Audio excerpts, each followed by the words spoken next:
grace, the mercy, the awesomeness of his Father. But in the next chapter, Matthew 4, the part is verse 1 to 11, but we are only going to look at the first 2 verses. It says there, and Jesus was led up by the Spirit into the wilderness to be tempted by the devil. And then suddenly we see Jesus going into the wilderness, and we see him in the valley fighting for his survival. This awesome Son of God, being Son of Man, went into the wilderness, and we know what happened there. 3 times the devil came, and 3 times Jesus rejected the offer that the devil gave him. And he had a counter offer saying, thus say the word of God. But Jesus was in the valley, fighting for his survival, fighting to come on top. And this is the theme of my message, your season of test and temptation. And it's so easy to say that certain thing happens in our lives and then we give God the fault for it. But you know what? The scripture teaches very, very interesting. It says in the scripture that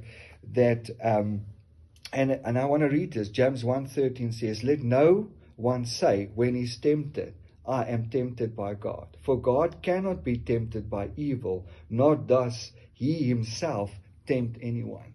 So let's start from the beginning and say, right, when there's a temptation, it's not from God. It's from the devil. But here is the secret in the temptation. There is a test that's in the temptation. And the test comes from God. Because we can clearly see in the passage that we read that there was a temptation by the devil, but there was also a test by God on his Son. So let's get down to the nitty-gritty of everything. So the word also tells us there's a season for everything. There's a season to be born, a season to die, a season to get married, but there's also a season for our testing and our temptation. So we establish now that God only tests us. The devil gives temptation. So the season of temptation are designed to test one's loyalty to a commitment.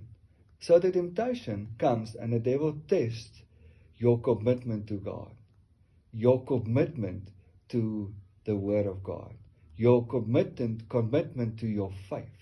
And see, and here's the thing that we need to understand, is when it's going well with me, when I'm on top of this mountain basking in the glory of God, we tend to get relaxed, we tend to compromise, we tend to say, but God is there, it's going well, there's nothing that I need to be worried about.